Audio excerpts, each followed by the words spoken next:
Amin. Amin. Silakan duduk Bapak Ibu Saudara sekalian.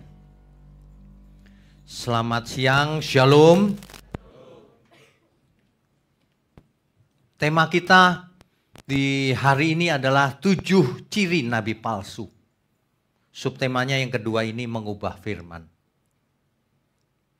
Saudara, kalau kita teliti Alkitab, rupanya sejak semula modus iblis itu selalu sama dari dulu sampai sekarang.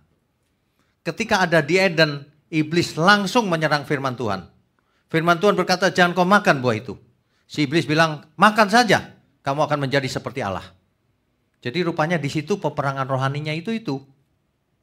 Yang dinamakan peperangan rohani itu. Bukan keliling, bawa minyak, doa sana, doa sini. Nengking setan di perempatan jalan. Bukan itu. Setan diusir dari perempatan percuma. Dia pindah ke perempatan lain. Diusir lagi sana, pindah lagi perempatan lain. Diusir lagi, pindah rumahmu. Pikiran kok cupet gitu ya, picik banget gitu. Kayaknya setan gampang gitu ngalahinnya. Setan berani adu firman sama Tuhan Yesus. Mulai hari ini pikirannya dibuka lebar-lebar. Peperangan itu antara gelap dan terang. Firman, bukan minyak, air yang didoain, klinik gitu. Perdukunan dalam gereja. Nggak ada efeknya. Mana ada orang menjadi dewasa imannya gara-gara perdukunan begitu. Nggak ada, makin hari makin aneh orangnya iya. Nggak jadi berkat bagi sesama kita. Ya. Kenapa sih kita perlu mengkhotbahkan 7 ciri nabi palsu ini? Kan ada yang kasih masukan ke saya kalau bikin judul itu yang bagus. Jangan yang negatif. Bahas nabi palsu lagi. Bikin judul tuh yang gini loh. Iman itu membawa kekayaan. Bukan enak. Ya kan? Iman itu jadi kita enteng jodoh, kan enak dengernya. Saudara kalau ke gereja itu pasti diberkati. Lo kan enak judulnya. Ini 7 ciri nabi palsu. Loh, gimana sih ya gitu. Kalau kita belajar sesuatu ya. Kalau saya mau kasih tahu ini putih. Saya harus tunjukkan juga ini yang hitam. Supaya lengkap. Kalau saya mau kasih tahu uang palsu itu yang ini nih. Supaya tahu yang asli yang mana. Ditunjukkan juga yang asli supaya yang palsu tahu yang mana. Ciri-cirinya. Ya. Sebab banyak orang itu sebenarnya ya tulus. Di gereja itu datang secara tulus. Pengen selamat, pengen ketemu Tuhan. Pengen mengenal Tuhan lebih jauh. Pengen hidup kudus, tak bercacat, tak bercela. Sebenarnya begitu loh. Jarang orang yang jahat. Ada sih yang jahat, tapi jarang. Kalau enggak ngapain kesini ayo, saya mau tanya. Kan semua mau cari kebenaran. Tulus, cuman ditipu sama setan. Gitu loh. Sama para pengkhotbah saya yakin tulus mulanya. Awalnya pasti tulus dong. Tapi tertipu oleh setan, ngajarnya jadi bukan kebenaran. Gitu loh. Saya enggak yakin orangnya jahat, enggak. Kadang-kadang ada orang yang tulus, tapi nggak ngerti apa-apa, ketipu sama setan. Makanya kita harus bahas dari sisi kiri maupun sisi kanan. Ciri yang sesat begini, ciri yang benar begini. Dua-duanya supaya kita supaya menjadi cerdas. Supaya memiliki kepekaan roh, membedakan mana roh yang benar, mana roh yang salah. Bisa dibedakan saudara sebenarnya. Makanya saya sering menekankan, bahkan sedikit memaksa, saudara please ikut seminar 7 natur kebenaran. Bukan untuk saya, untuk saudara sendiri. Kalau saya kan memang sudah mengerti, karena memang saya yang membahas kan. Saudara supaya mengerti, nanti saudara akan berubah. Begitu, itu seperti orang tidur gitu ya, dibangunkan itu melek. Tiba-tiba lihat, iya ya gitu. Dibukakan mata rohaninya. Itu loh maksudnya. Saudara kalau nggak bisa datang ke sini ya nggak apa-apa, ada online kan. Ikut saja online. Nggak diminta transfer, jangan khawatir. Ya, nggak akan pernah saya ngomong begini, saudara, saya dengar suara Tuhan loh. Saudara nggak pernah transfer rupanya ya. Itu bukan suara Tuhan, itu suara hatimu sendiri. Kamu itu kok persetan ya lama-lama ya. Bohong di mimbar. Aneh emang. Ya. Nah, makanya kita perlu membahas yang salah itu begini loh, yang benar itu begini gitu. Kalau Bapak Ibu Saudara ikut 7 natur kebenaran lengkap. Sekarang sudah sampai sesi 4. Nanti 2 minggu lagi lanjut sesi 5 dan 6 dan seterusnya. Ya. Gereja itu sebenarnya harus menjadi salah satu fungsinya adalah pemuritan. Supaya semua menjadi murid Kristus. Ada amin gak nih? Bukan supaya jadi murid saya, bukan. Supaya jadi murid Kristus. Itu tujuan gereja sebenarnya. Saudara harus curiga kalau ada yang di depan khotbah ngomongnya itu duit melulu. Harus curiga. Ini jangan-jangan ada roh mamon di dalam otaknya ini. Duit melulu. Bahasanya khas, bisa dikenali. Saudara mesti menabur. Menabur apa? Maksudnya kasih ke gereja duit. Gereja kok diurusinya gitu, terus gak bosen ya. Memang manusia gak pernah bosen sama duit ya. Gak ada sih orang bosen aku duit, gak ada. Kalau bosen makanan masih mungkin ya. Aduh, ini bagaimana ya. Oke, kita bahas satu persatu. Tapi sebelum itu ya saya mau ingatkan. Kebenaran itu harus dihidupi. Jangan kebenaran itu untuk dimengerti saja. Banyak orang mengerti, pinter, doktor teologi. Tapi nggak dihidupi. Imannya mati. Ngaku percaya dengan mulut tapi hidupnya bukan sebagai orang percaya. Itu imannya mati. Ayo hidup sesuai iman yang benar. Ayo praktek. Itu loh yang penting itu, praktek.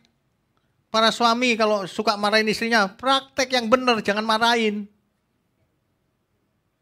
Si istri ketawa senang. Suaminya diam aja. Tunggu giliran. Aduh, terus istri juga gitu, jangan bikin suaminya makin pusing. Cerewet banget. Suaminya ganti gini, yes. Lamaan dikit, lamaan dikit. Aduh. Kebenaran itu harus dihidupi, saudara. Kenapa? Karena kebenaran itu menyelamatkan. Injil itu kekuatan Allah yang menyelamatkan. Jadi kalau kita mau selamat, belajar firman Tuhan, lakukan kehendaknya. Kan gitu ya. Makanya firman itu memerdekakan. Merdeka dari apa? Merdeka dari pikiran yang tidak benar. Merdeka dari pikiran yang miring. Jadi lurus. Gitu loh. Itu sebabnya pihak setan itu pasti nyerangnya ke firman. Pasti. Kalau firman terserang habis, orang itu rusak langsung. Firman, ujungnya yang diserang. Sabotase dari pihak kegelapan itu kebenaran. Yang lain bolehlah, rajin kerja boleh, tapi kebenaran diserang. Rusak manusianya. Hati-hati modus itu ya. Jadi nabi palsu sama. Karena nabi palsu itu sebenarnya alat setan. Cuma orangnya mungkin gak merasa. Tapi dipakai setan. Hati-hati loh.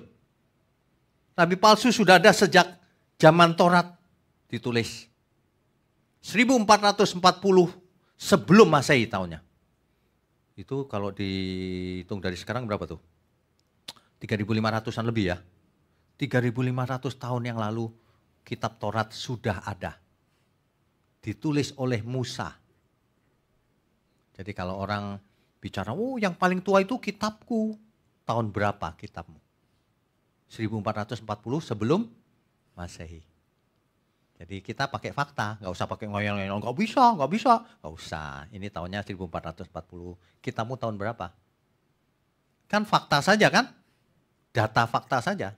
Ini yang paling kuno itu Taurat, saudara. Ya. Nah, di kitab Taurat sudah dikatakan ciri-ciri nabi palsu. Ulangan pasal 13 ayat 1 sampai 3. Ulangan pasal 13 ayat 1 sampai 3. Dikatakan begini. Apabila di tengah-tengahmu muncul seorang nabi atau seorang pemimpi dan ia memberitahukan kepadamu suatu tanda atau mujizat, dia bikin mujizat. Dan apabila tanda atau mujizat yang dikatakannya kepadamu itu terjadi, mujizatnya ada beneran. Dan ia membujuk, mari kita mengikut Allah lain yang tidak kau kenal dan mari kita berbakti kepadanya. Maka janganlah engkau mendengarkan perkataan nabi atau pemimpi itu. Itu pasti nabi palsu. Jadi kalau ada mujizat gitu ya, terus ngajarnya lain, bukan kebenaran. Itu nabi palsu. Mujizat, pasti dari Tuhan nih. Enggak, mujizat bisa dari setan juga. Siapa bilang mujizat dari Tuhan? Setan juga bisa buat mujizat. Bukan itu tandanya kebenaran. Setelah itu mau dibawa kemana?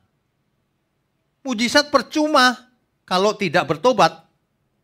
Itu perempuan yang tertangkap basah berbuat zina itu, dia berdosa, saudara.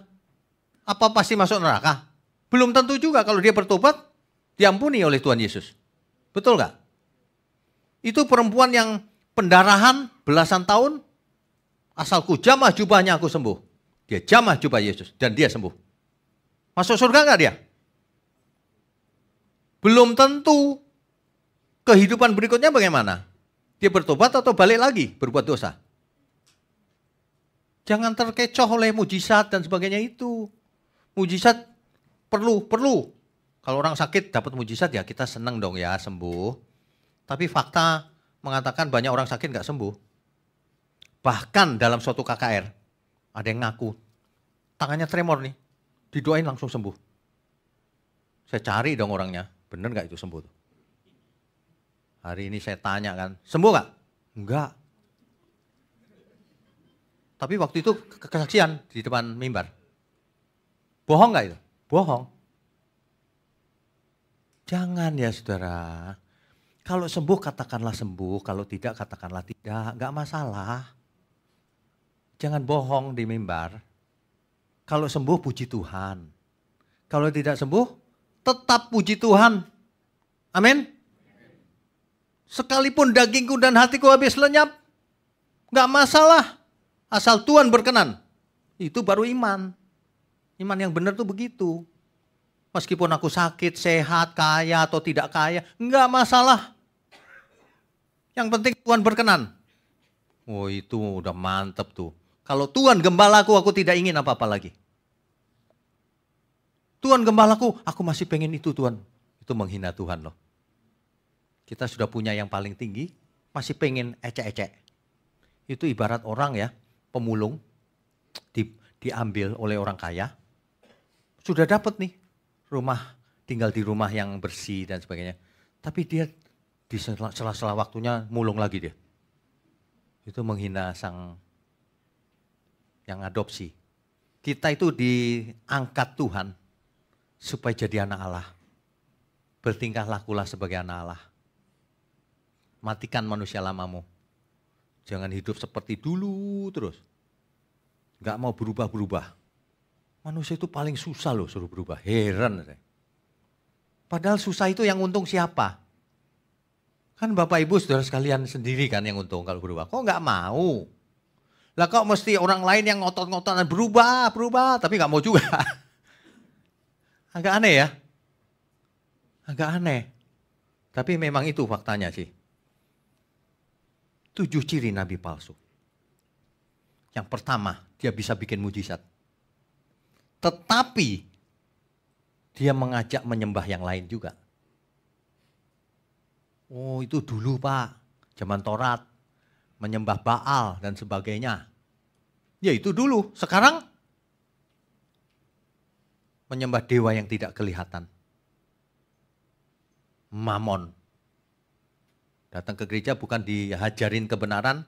Kalau kamu ke gereja ini ya, kamu jadi sultan. Kalau ke sono enggak. Loh ini apa sih? Bisa ngomong duit. Kamu akan sukses, saudara. Waduh, ini penyelewengan besar-besaran sebenarnya. Ciri-ciri nabi palsu itu gitu. Ke Tuhan Yesus gak apa-apa. Tapi juga ke yang lain. Ke Mamon. Ke yang lain gitu. Mestinya ke gereja itu dimatikan keinginannya. Tapi ini malah dikipas-kipas keinginannya. Supaya berkobar-kobar keinginannya. Pengen apa Pak? Minta saja. Minta aja. Apa aja dikasih. Itu dikobarkan keinginannya. Seolah-olah kita berhak minta apa saja. Seolah-olah. Padahal kita gak punya hak apa-apa. Yang benar itu. Mestinya kalau kita dewasa ya. Seandainya ditanya Tuhan, kau minta apa? Aku tidak minta apa-apa Tuhan. Mestinya kalau dewasa begitu. Aku tidak minta apa-apa Tuhan. Karena aku sudah punya Engkau. Itu baru benar. Bayangin kalau seorang pacar, kau minta apa? Aku minta rumah, minta pesawat, minta ini. Matre lu. Mesti kan seorang pacar kalau ditanya, kamu minta apa? Aku tidak minta apa-apa. Karena aku sudah punya cinta kamu. Yeah. Banyak yang ketawa. Aku sudah kenyang kena cintamu. Gitu kan mantep kan, enak. Jadi langsung si cowok lemes. Kan gitu. Kalau cewek minta ini. Kau bisa gak ngasih aku sebulan sekian? Capek deh. Kau jadi istri apa jadi pegawai?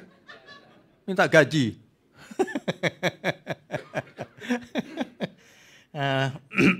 Tanda yang pertama, nabi palsu itu, dia bisa bikin mujizat. Tapi dia mengarahkan ke yang lain juga. Bukan satu-satunya. Adonai Elohim kita. Tuhan Allah kita. Banyak hal di dalam diri ditanam oleh nabi palsu. Ke gereja yang rajin. Tapi ada tapinya. Ke gereja mestinya dalam rangka devosi. Penyembahan kepada Tuhan. Penyembahan. Mempersembahkan diri. Ini beda. Ke gereja dalam rangka minta sesuatu. Dulu soalnya biasa minta. Dulu biasa ke dukun minta rezeki. Sekarang ke gereja datang kepada Tuhan sama. Rezeki diganti kata-katanya aja jadi berkat. Kan sama aja itu. Datang kepada Tuhan dalam rangka ada maunya. Itu ajaran nabi palsu itu. Itu menyakitkan hati Tuhan loh. Tuhan gini, kamu itu ya. Kamu kok gak ngerti sih ya. Bapak di surga, kamu gak ngerti ya. Kamu panggil aku Bapak, kamu kayak gitu modelnya. Anak kok kayak gitu. Saudara mau punya anak kayak gitu? Tiap ketemu, mah, pah. Uang saku. Udah selain itu gak mau ngomong. Gak melakukan juga apa yang menyenangkan bapaknya. Tiap kali ketemu dari jauh, bapaknya udah tahu, paling minta uang saku itu. Kalau ke saudara lain, paling ngutang ntar datang. Kayak gitu modusnya itu. Mau datang kepada Tuhan begitu modusnya. Padahal orang yang benar itu datang kepada Tuhan. Tuhan, Engkau cukup bagiku. Ada amin gak?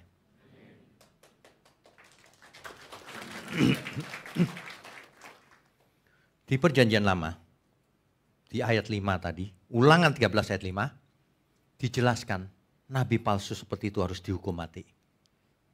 Ini peringatan buat kita semua, terutama yang suka khotbah, penginjil dan seterusnya. Kalau kamu ngawur, kau nabi palsu. Dan pasti binasa. Dibinasakan Tuhan soalnya. Kenapa? Karena yang bicara satu, yang sesat banyak. Umat kan? Itu jahat sekali itu.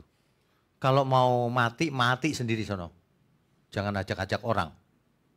Makanya Alkitab berkata apa? Lebih baik batu kilangan diikat di lehermu. Dan kau dibuang ke laut. Saudara tahu nggak batu kilangan itu apa? Kalau kita ke Israel ya, itu batu kilangan itu Itu loh pemerasan anggur, batunya gede itu, berat banget. Bayangin berat banget diikat di sini. Meluncur langsung ke laut, sampai ke dasar. Lebih baik kau mati aja daripada menyesatkan banyak orang. Itu kira-kira. Tuhan aja mau supaya kita semua selamat. Ada orang yang mau membinasakan. Wah, binasa dia di tangan Tuhan. Ciri yang pertama, itu. Meskipun bisa berbuat mujizat, tapi dia mengajak orang menyembah yang lain juga. Ya, itu ciri yang pertama. Yang kedua. Yang kedua Ulangan 18 ayat 20 sampai 22. Ayat 20 sampai 22. Tetapi seorang nabi yang terlalu berani untuk mengucapkan demi namaku perkataan yang tidak kuperintahkan untuk dikatakan olehnya. Atau yang berkata demi nama Allah lain, nabi itu harus mati. Jadi kalau ada seseorang bicara sesuatu, nubuat pakai nama Tuhan, padahal nggak disuruh Tuhan, itu kemauannya sendiri, dia pasti binasa. Itu nabi palsu namanya. Saudara, aku mendengar suara Tuhan. Nabi palsu. Mana ada suara Tuhan suruh orang transfer duit? Nggak mungkin itu. Ya, itu nabi palsu. Jadi terlalu berani orang ini mengatakan sesuatu yang nggak disuruh Tuhan, bohong. Itu keterlaluan loh sebenarnya. Coba kalau saya begitu, sampai di saudara saya tadi pas naik situ ya dengar suara Tuhan. Nah ini saya dengar lagi nih, nah ini orang bingung loh. Kok nggak pernah ngomong sama aku ya Tuhan, kok sama dia terus ya? Gimana ini? Alkitab aja, Abraham aja nggak tiap hari diajak ngomong. Abraham itu dijanjiin Tuhan nanti akan lahir anak yang dijanjikan. Itu habis itu nggak dengar lama sekali loh. Sampai Sarah ada ide. Itu kali si hitam manis tuh kau udah hampiri. Karena udah lama nggak ada kabar dari Tuhan. Mestinya kan Tuhan kirim SMS atau WhatsApp gitu ya. Kok nggak ada kabar? Jadi ada ide dia. Makanya jadi masalah hari ini. Kan gitu. Mestinya dia diem aja, tunggu Tuhan. Setelah berapa puluh tahun baru Tuhan bicara lagi. Sudah agak terlambat. Tapi nggak ada yang terlambat bagi Tuhan. Yang salah Abraham dan Sarah. Tidak percaya perkataan Tuhan. Iya kan? Kan begitu. Jangan ragukan janji Tuhan. Janji Tuhan pasti ditepati. Kita aja yang nggak sabar. Dan kita seringkali tidak lakukan bagian kita. Tapi mau diberkati, nggak melakukan tapi mau diberkati. Ini aneh banget loh. Maunya gampangan soalnya. Ya. Yang kedua, cirinya adalah bernubuat palsu. Saudara, saya dengar suara Tuhan mau datang, saudara. Kayaknya minggu depan. Taunya benar dari Tuhan apa enggak gimana? Ya gampang. Tunggu aja minggu depan, datang benar enggak Tuhan? Nanti paling alasan pembicaranya, penebak. Saya itu kasihan sama saudara. Saudara belum siapkan kalau Tuhan datang. Makanya saya berdoa sama Tuhan supaya Tuhan tolong jangan datang dulu. Dikabulkan saudara. Ya kan? Saya sangat mengasihi saudara. Gitu. Ngibul tuh kebangetan. Nabi palsu sih. Waduh luar biasa loh. Saya dari dulu gak pernah ngomong gini. Lama-lama saya gemes. Kenapa? Jemaat ditipu bisa soalnya. Sekalian aja saya eksplisit aja gitu. Itu cirinya. Sering bernubuat tapi palsu. Itu pasti dari hatinya sendiri. Atau dia jujur mendengar suara. Tapi bukan suara Tuhan. Suara setan. Cuma dia pikir suara Tuhan. Bisa juga. Tapi nggak terjadi. Bohong kan artinya. Terjadi saja belum tentu dari Tuhan. Oh terjadi loh nubuatannya. Satu bisa kebetulan. Dua memang terjadi. Tapi setelah itu dibawa kemana kita? Kelicikan si iblis itu. Mujizat boleh lah, apa aja boleh, ujungnya maut tapi. Gitu, hati-hati. Yang kedua nubuat palsu cirinya.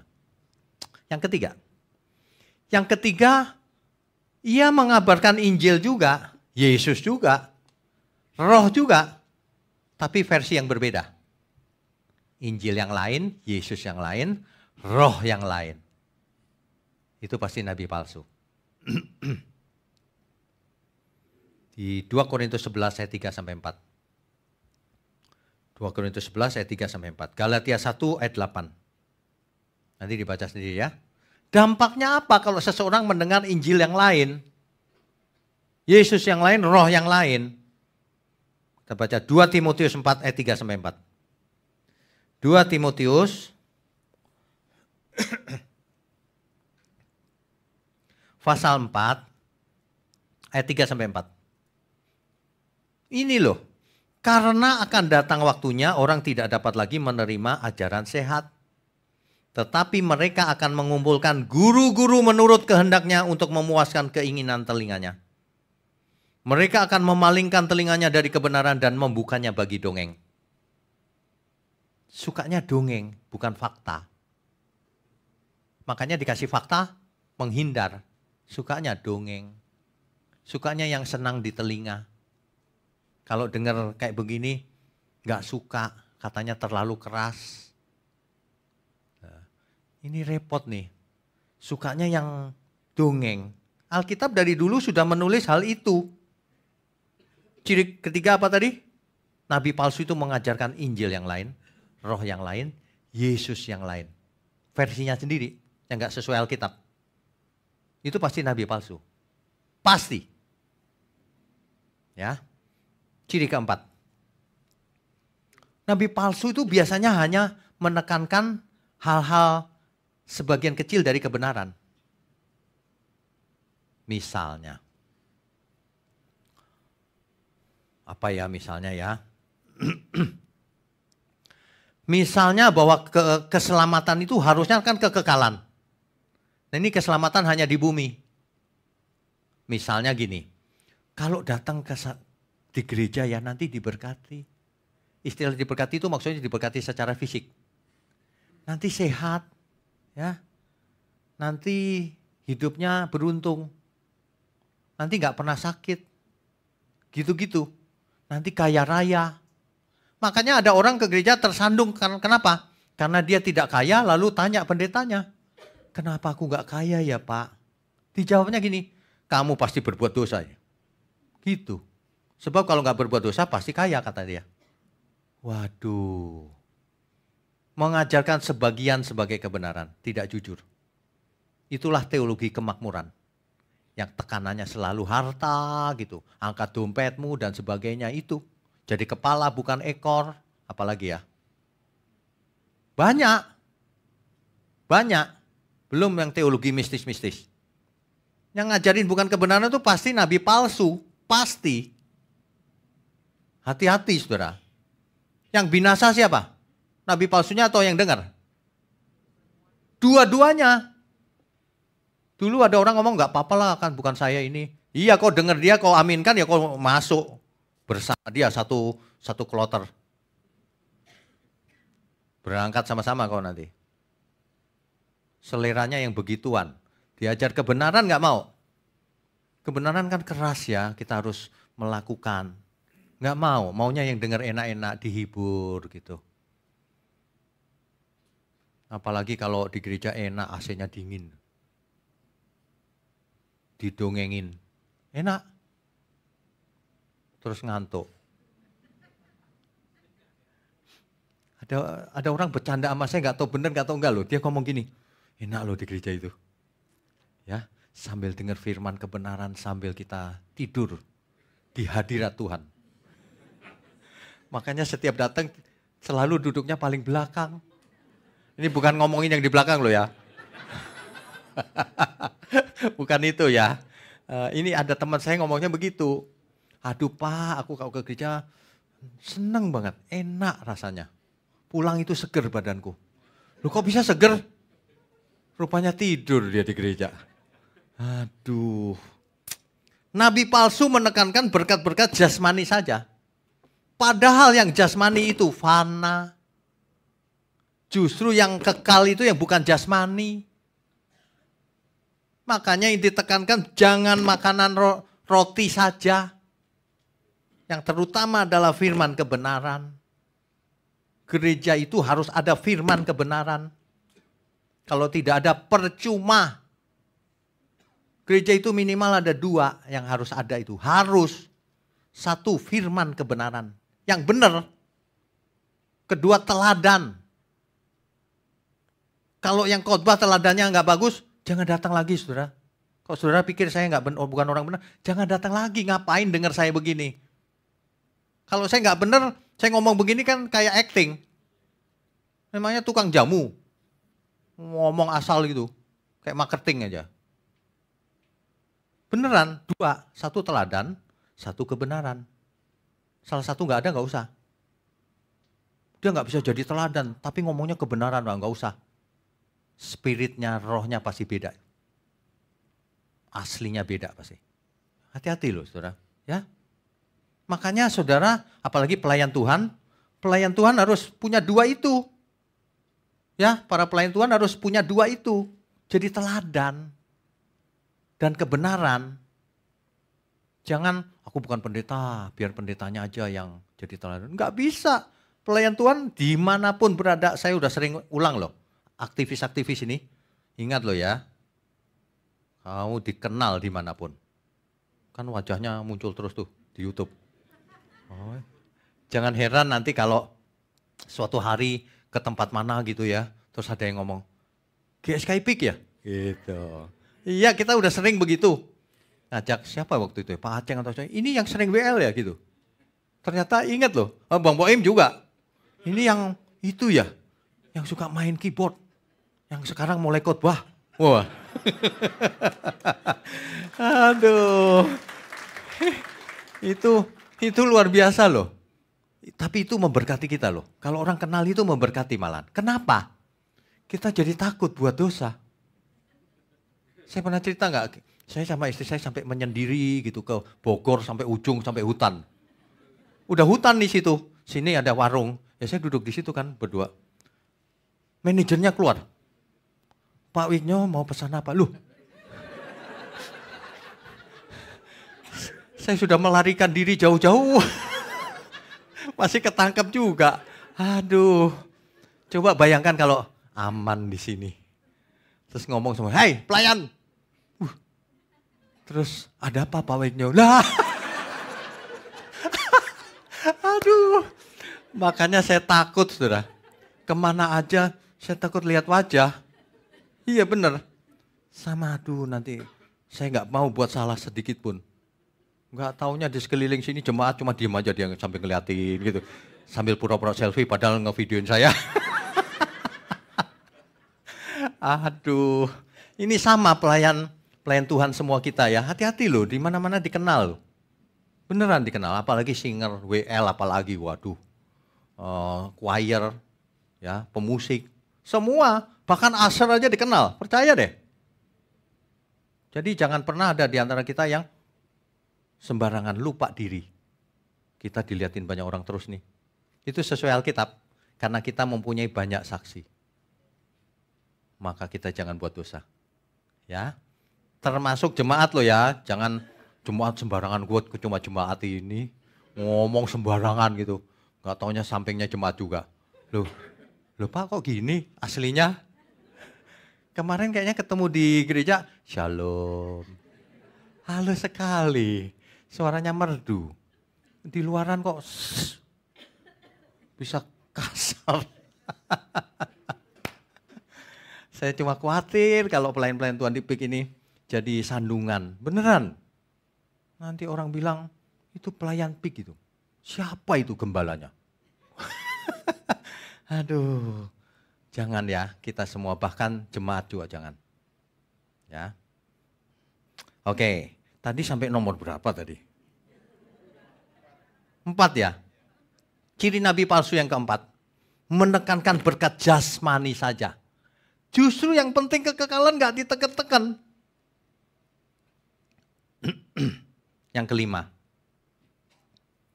Nabi palsu itu suka melakukan ritual agama. Suka. Agamawi itu suka banget. Kenapa? Karena untuk kepentingan diri sendiri. Itu suka. Klop. Orang yang agamawi sukanya kegiatan agama. Klop. Ya, hati-hati itu. Alkitab mencatat di Matius 7 ayat 21 sampai 23.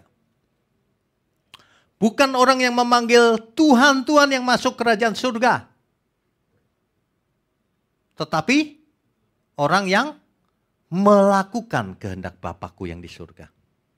Kan gitu. Bukan yang teriak-teriak Tuhan, bukan. Tapi yang melakukan. Nah di ayat 22-nya, bukankah aku sudah bernubuat demi namamu Tuhan? Yang dimaksud Tuhan, Tuhan siapa itu? Tuhan Yesus. Bernubuat pakai nama Tuhan Yesus. Bukankah aku sudah mengusir setan demi namamu Tuhan? Dalam nama Yesus setan keluar. Udah, dia udah lakukan. Bukankah aku sudah mengadakan mujizat demi namamu juga Tuhan? Pakai kuasa Tuhan. Sudah. Tapi respon Tuhan apa?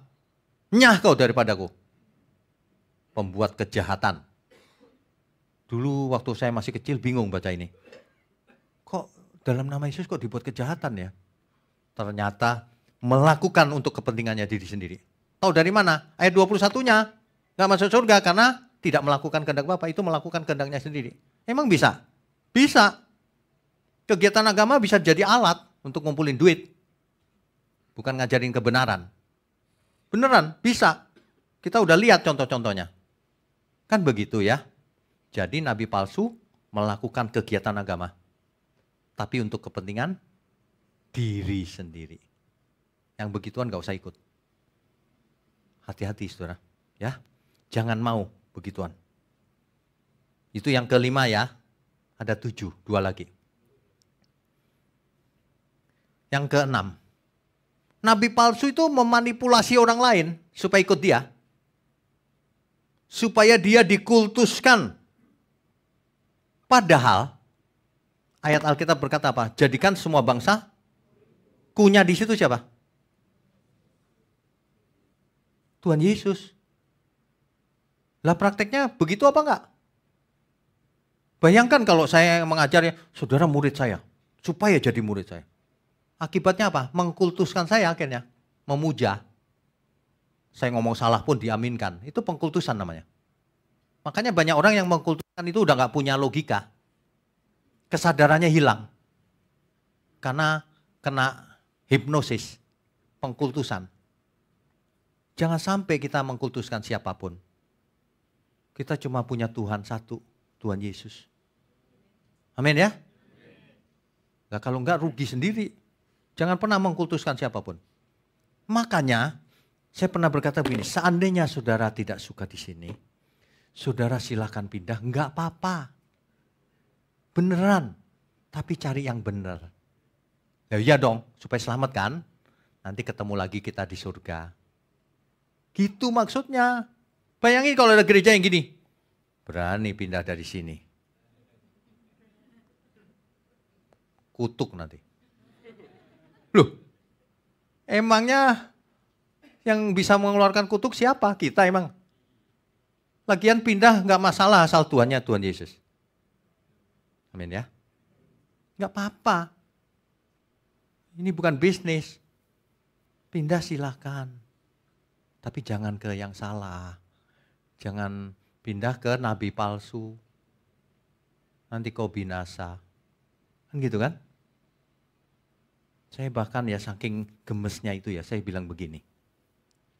Saudara ya, kalau nggak percaya jangan kasih persembahan di sini. Persembahanmu kasih gereja lain.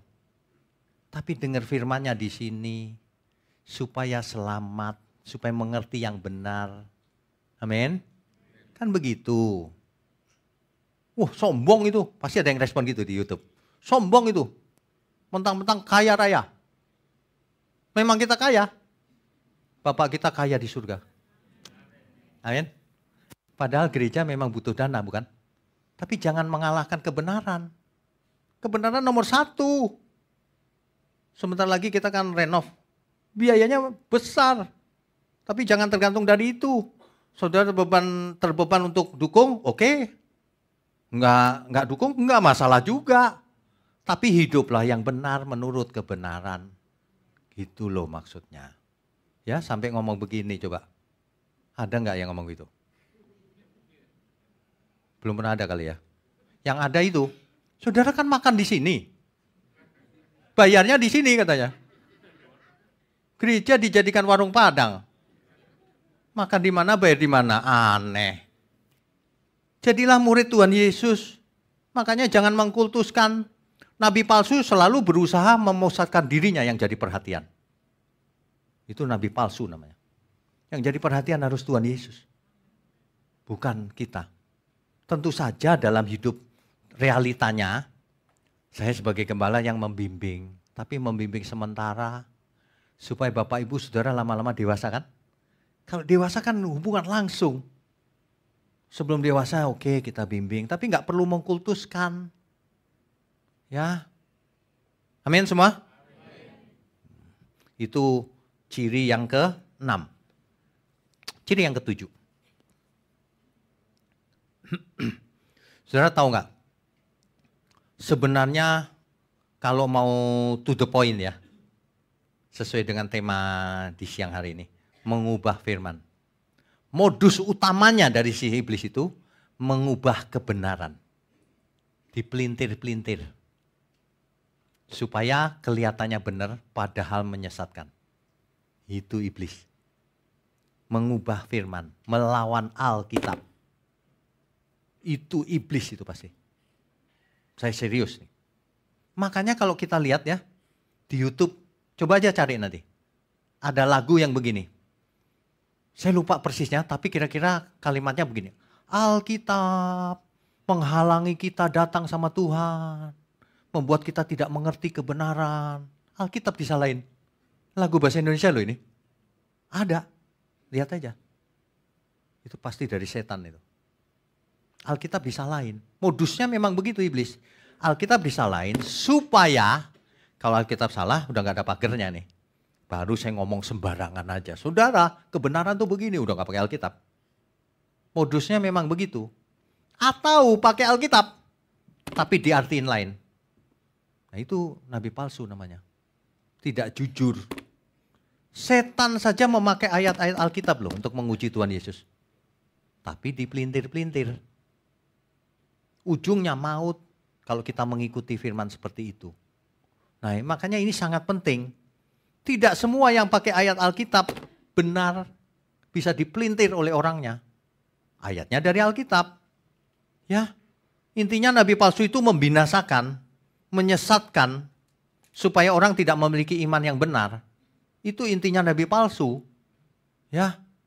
Jadi intinya supaya manusia nggak selamat gitu aja deh, gampangnya. Atau kalau masih percaya Yesus ya nggak bertumbuhlah. Jadi bonsai. Intinya itu nabi palsu itu. Sabotase pekerjaan Tuhan. Itu nabi palsu, ya. Hati-hati, ada kelihatannya benar tapi enggak benar. Saudara percaya Tuhan Yesus? Percaya dengan mulut. Udah selamat. Enggak usah ngapa-ngapain gitu. Waduh, kalau itu enggak ngapa-ngapain, mana ada orang selamat tidak berbuat apa-apa untuk Tuhan. Tadi ingat enggak? Tuhan.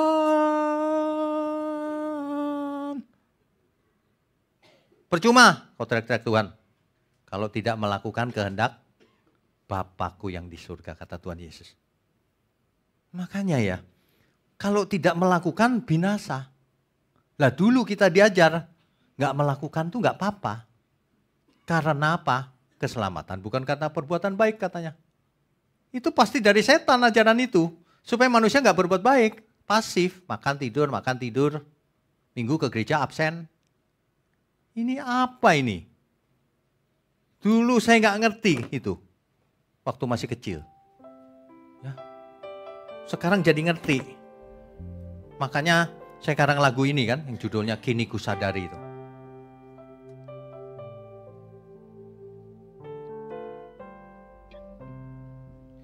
Dulu ku tak mengerti kasih-Mu Tuhan, Aku merasa nyaman dalam hidupku, tetapi firman-Mu mengajarku terus hingga aku jadi mengerti. Dulu salah mengerti anugerah Tuhan, aku merasa selamat dalam hidupku, tetapi firman-Mu mendidikku terus hingga aku jadi dewasa. Kini ku sadari bahwa aku berhutang bukan kepada daging hingga binasa, tetapi kepada Roh hingga ku hidup kekal. Roh Kudus pimpinku kebenaran. Engkau jadikan aku anak-Mu. Kita itu disetting jadi anak Allah. Makanya kita panggil Dia Bapa, karena kita anak. Jangan di mulut saja panggil Bapa. Dalam seluruh hidup kita, aku punya Bapa di surga. Kulakukan kehendak-Nya. Jadi hidup kita gak jadi sandungan, bahkan jadi berkat. Itulah sebabnya saudara jangan pasif. Bagikan kebenaran ini secara aktif kemanapun. Kayak orang marketing itu loh. Itu saudaraku belum ngerti itu. Saudaraku itu ya kalau ku share ya. Dia bilang sesat ini. Tapi kalau ditanya udah kau dengar? Belum. Kok aneh ya saudaraku itu ya. Memang aneh. Terus saja kasih. Dia bilang sesat, dia bilang sesat. Terus saja kasih, jangan nyerah. Yang ini beda, kasih tahu. Dengerin dulu kalau nggak percaya. Orang bicara kebenaran dibilang sesat, aneh bener ini. Kalau nggak kirimin aja renungan malam dulu. Renungan malam kan kalem banget ya.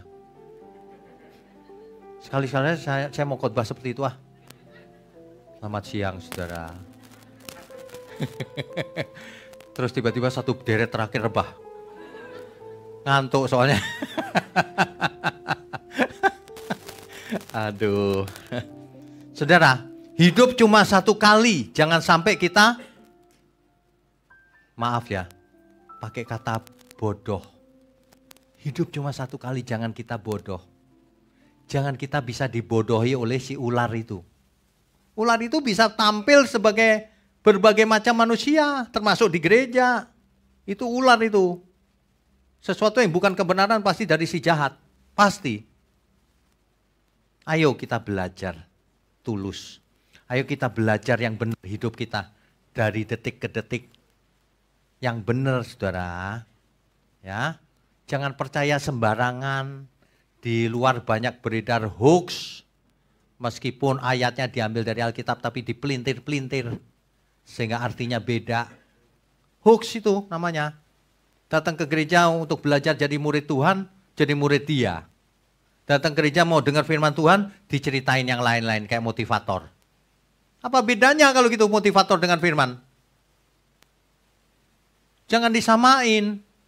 Gereja jangan dijadikan ajang motivator. Gereja itu untuk mendidik murid Tuhan Yesus. Untuk mendidik jemaat mengerti kehendak Allah. Sebab meskipun kita umat pilihan, kalau tidak mengenal Allah kita binasa loh. Umatku binasa karena tidak mengenal Allah. Kita harus mengenal Allah kita itu siapa. Bukan namanya saja, karakternya, kehendaknya. Bagaimana kita harus hidup. Kan begitu, makanya kebenaran harus dihidupi. Siang ini kalau saudara dengar 7 ciri nabi palsu, jangan pernah lupa lagi selamanya. Sehingga saudara kalau menemui, oh ini rupanya orangnya. Gitu. Ya, Memang saya yakin orang itu nggak mau jadi nabi palsu, enggak lah. Mungkin dia juga baik, tapi ditipu oleh si ular itu gitu loh. Masalahnya cuma itu. Jadi saya bukan mau cari musuh, bukan. Mungkin orang-orangnya juga baik-baik semua juga. Tapi ditipu sama si ular itu sehingga dia mengajar salah, menyesatkan banyak orang. Itu loh, itu masalah. Ya, kita hidup itu harus ambil risiko, bayar harga, jangan main aman, supaya nggak dimusuhin aku diem aja. Jangan, tapi juga jangan cari musuh. Sampaikan saja kebenaran dengan tulus, ke saudara, ke siapapun, lewat perbuatan nyata, sehingga orang merasa diberkati ketika dekat kita. Kan gitu mestinya. Amin, saudara. Bapak Ibu saudara sekalian, di kita ini kan ada banyak macam pelayanan ya. Jadi kalau ada yang masih baru punya bayi, ada penyerahan anak. Maju ke depan kita doain, kita serahkan dalam perlindungan Tuhan, pemeliharaan Tuhan. Ya kan, penyerahan anak namanya. Kalau yang mau baptis, ikut dulu katekisasi baptisan. Nanti baptisnya di dekat sini ada kolam renang kecil gitu, enak. Ya, ikut dulu pendidikannya, katekisasi, baptisan. Yang mau nikah, kita antarkan dengan bimbingan pranikah lebih dahulu. Di bimbingan pranikah itu kita arahkan supaya siap, supaya tidak salah persepsi. Kan banyak orang menikah itu kalau ditanya mau ngapain nikah? Itu loh film Korea itu kayaknya enak nikah. Kok film? Mau bahagia? Gak taunya kecewa nanti. Hidup ini bukan seperti film, saudara. Ya, untuk yang mau nikah hati-hati. Itu yang generasi muda ikut youth di sini, yang ibu-ibu ikut waski, yang bapak-bapak ikut paski, lengkap. Seperti supermarket kita. Butuh apa ada semua. Tapi kalau kepalsuan nggak ada, sorry ya. Kepalsuan tidak ada di sini. Makanya kita tulus semua. Bapak Ibu nggak percaya, perhatikan para pelayan Tuhan kita. Menyenangkan. Oh, nggak ada yang nangis kan? Nggak ada yang sedih kan buktinya? Ya, apalagi yang belum saya sebut? Oh, Rabu malam online Bible study. Jadi Bapak Ibu yang tidak sempat sekolah teologi, nggak apa-apa. Ikuti Rabu malam lewat Zoom interaktif, pelajaran Alkitab secara online. Nah itu bisa diikuti seri dari kitab Kejadian sampai, hari ini baru sampai Yehezkiel. Yehezkiel sesi berapa? 4 ya, 4. Nanti akan terus tuh. Nah bagi Bapak Ibu yang belum pernah ikut, ikuti saja mulai kitab Kejadian. Waduh ketinggalan banyak Pak. Gak ada yang namanya ketinggalan. Ikutin aja pelan-pelan, enjoy aja. Kan begitu harusnya. Di samping itu, kalau yang perlu konseling bisa konseling. Minggu silakan datang ketemu saya langsung. Gampang kan? WA saya juga bisa dihubungi, dicatat boleh. Kan begitu. Cuma ya kadang-kadang saya nggak bisa langsung balas ya. Siapa tahu lagi khotbah, siapa tahu lagi pelayanan. Jadi jangan kejam juga. Ada yang kejam banget loh. WA sama saya gitu ya. Saya nggak bisa balas tuh, sudah sejam apa 2 jam gitu. WA lagi dia. Kalau nggak bisa jawab, ya sudah. Emang zaman sekarang beda, jemaat lebih galak dari gembalanya. Gembalanya dimarah-marahin. Saya bilang, aduh, ya sudah. Gimana sih ya. Oke, jadi satu lagi, yang itu yang penting, 7 natur kebenaran. Seminar itu harus, itu wajib hukumnya. Saya sampaikan begini, saudara mau tantangan? Ikut 7 natur kebenaran. Ikut 4-6 sesi aja. Kalau nggak suka, nggak usah lanjut. Tapi kalau saudara merasa diberkati, ikut terus. Yang untung saudara, bukan saya. Beneran. Banyak orang itu nggak mengerti karena frekuensinya belum sama. Tapi begitu frekuensinya sama, langsung dia tahu. Yang ini ya, yang itu nggak bener tuh, yang itu. Bukan menghakimi, tapi rohnya jadi peka, membedakan. Itu maksudnya. Ya. Amin, saudara. Sebentar kita akan lakukan perjamuan kudus. Perjamuan kudus ini harus dimengerti dengan benar. Perjamuan kudus ini artinya, inilah perjanjian yang baru, yang dimateraikan oleh darahku, kata Tuhan Yesus. Perjanjian baru. Bayangkan kita semua namanya ditulis di perjanjian yang baru, yang dimaterai oleh darah Yesus. Banyak orang nggak ngerti loh perjamuan kudus, dia pikir ritual aja. Itu maksudnya kita itu ada namanya tertulis di perjanjian baru. Oleh sebab itu, hiduplah kudus, tak bercacat, tak bercela. Nama kita sudah ada di situ.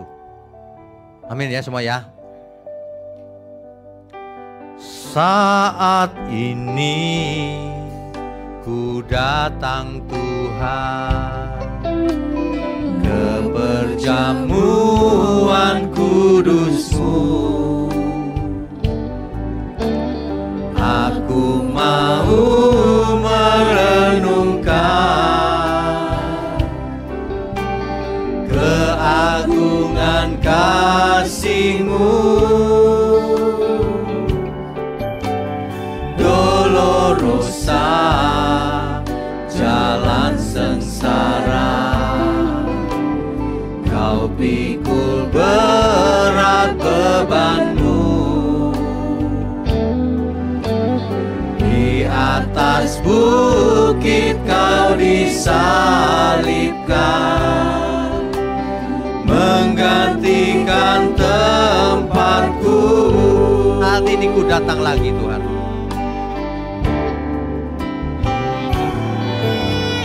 Saat ini ku datang Tuhan ke perjamuan kudus-Mu. Aku mau merenungkan keagungan kasih-Mu. Dolorosa jalan sengsara, Kau pikul berat beban-Mu. Di atas bukit Kau disalibkan, menggantikan tempatku. Golgota, Golgota. Golgota, darah-Mu mengalir, siksa-Mu sangat keji. Kau tergantung hina, bermahkota duri. Golgota, mesbah korban-Mu, bukti kasih sempurna. Kau hapus dosaku, Kau beri keselamatan. Kau terima diriku, orang berdosa.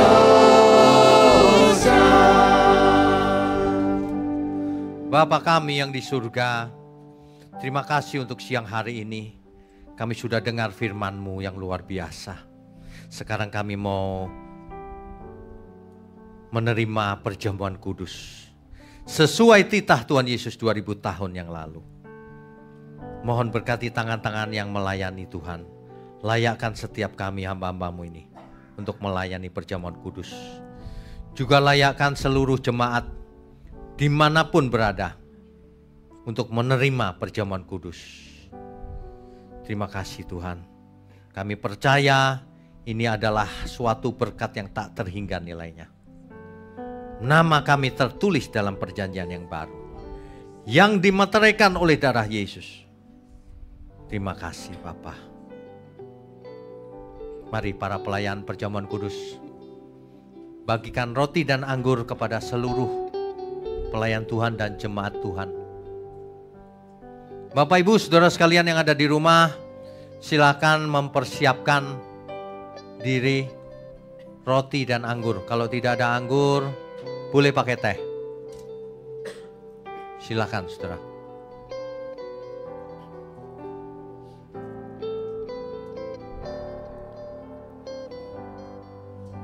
Saat ini ku datang. Saat ini ku datang Tuhan, ke perjamuan kudus-Mu. Aku mau merenungkan keagungan kasih-Mu. Dolorosa jalan sengsara, Kau pikul berat beban-Mu.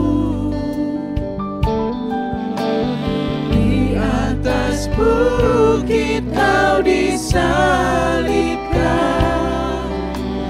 menggantikan tempatku.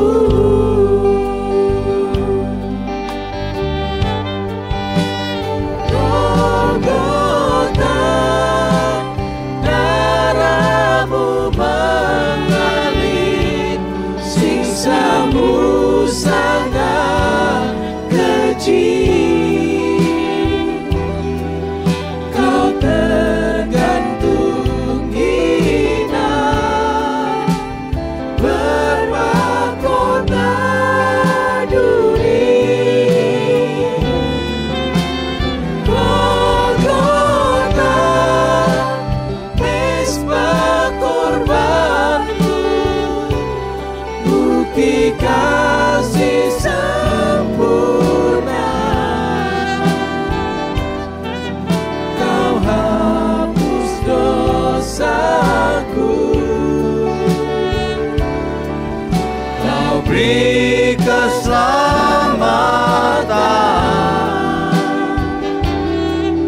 Kau terima diriku, orang berdosa.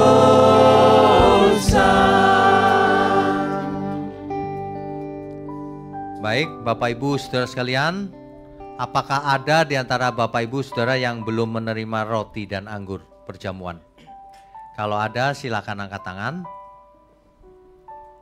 Sudah semua ya? Yang di bawah sudah? Sudah juga.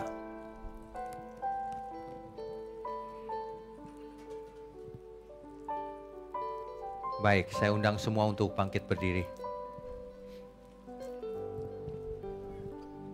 Bapak Ibu Saudara sekalian, mari kita ucapkan pengakuan ini bersama-sama.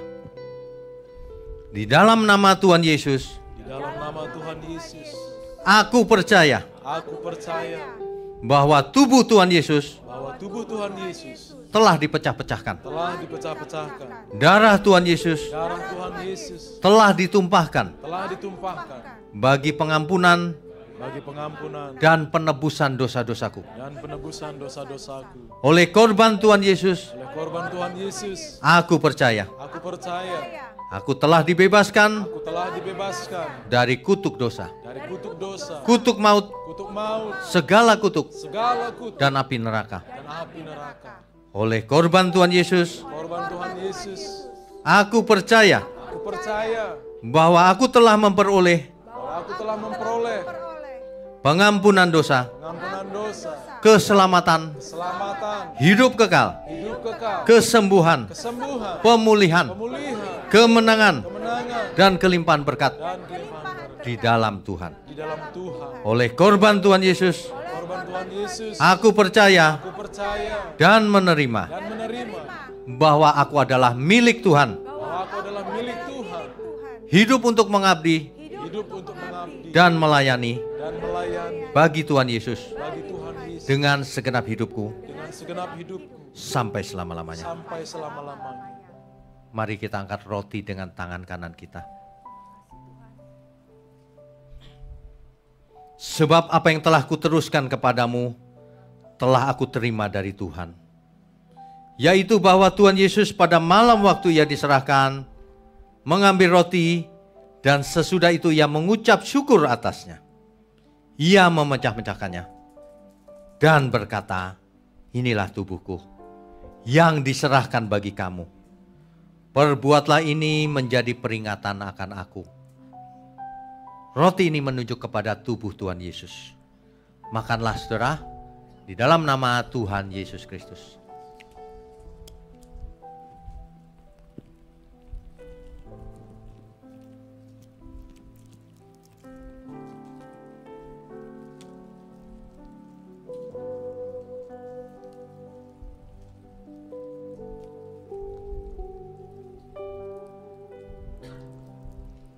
Sekarang mari kita angkat anggur dengan tangan kanan kita.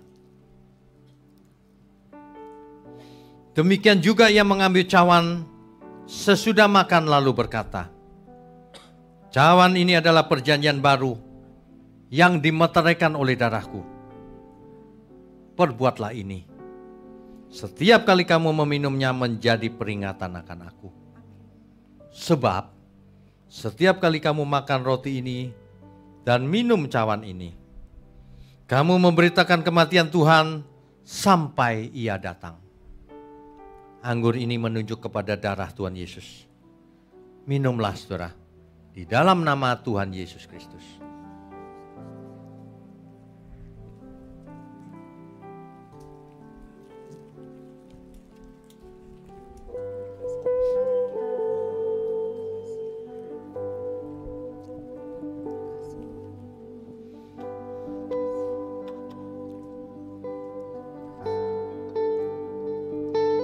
Golgota, darahmu mengalir.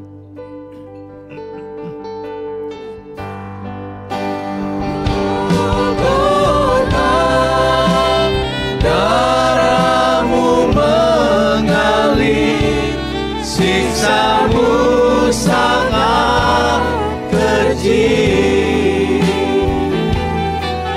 Kau tergantung hina,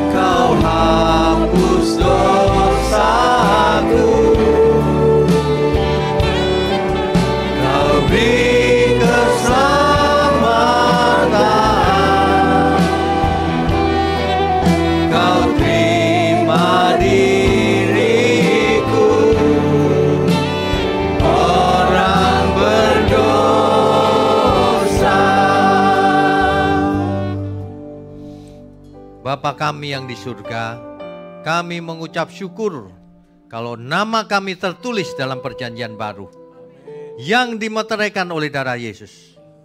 Ajari kami terus Tuhan untuk hidup seturut kehendak Tuhan. Ajari kami untuk hidup kudus, tak bercacat, tak bercelah, sehingga kami boleh hidup seturut kehendak Tuhan. Bapa, mengucap syukur, kami mengucap syukur untuk gerejamu di tempat ini. Kiranya Engkau pakai terus secara ajaib, mengherankan. Meskipun tidak besar, tapi bisa menjangkau sampai ke ujung bumi.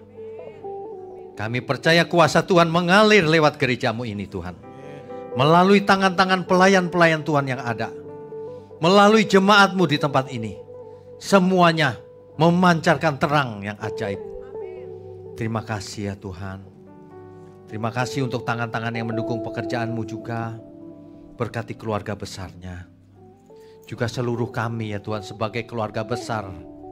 Keluarga Allah di bumi. Sebelum kami sudahi ini, Mohon curahkan berkat-Mu atas kami secara khusus di siang hari ini. Mari saudara angkat tanganmu.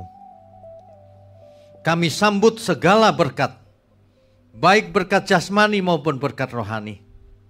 Sehat, umur panjang, hikmat marifat, cerdas, mengerti kehendak Tuhan. Turun atas kita semua. Mulai sekarang sampai selama-lamanya. Haleluya. Semua kita katakan amin. Saudara sekalian, bicara soal kebenaran, setiap orang merasa benar. Makanya semua kecap dinomor satukan. Ada orang yang mengatakan saya paling benar, ini paling benar, itu paling benar. Mana sebenarnya yang paling benar? Oleh sebab itu, hadiri seminar 7 natur kebenaran dan aplikasinya. Seminar ini wajib dihadiri oleh para teolog, apologet, pengkhotbah, bahkan oleh para jemaat sendiri. Agar kita bisa membedakan manakah yang benar, manakah yang salah. Inilah alat uji kebenaran yang sangat objektif dan alkitabiah. Pastikan saudara ikut dan ajak seluruh saudara dan sahabat-sahabat. Bapak-bapak dan ibu-ibu yang terkasih dimanapun berada, yuk kita belajar pelajaran Alkitab bersama secara online. Setiap hari Rabu jam 7 malam bersama pendeta Bapak Wiknyo Tanto secara online, bisa melalui Zoom. Tetapi kita harus mendaftarkan dulu ke nomor berikut ini. Selamat bergabung dan Tuhan Yesus memberkati.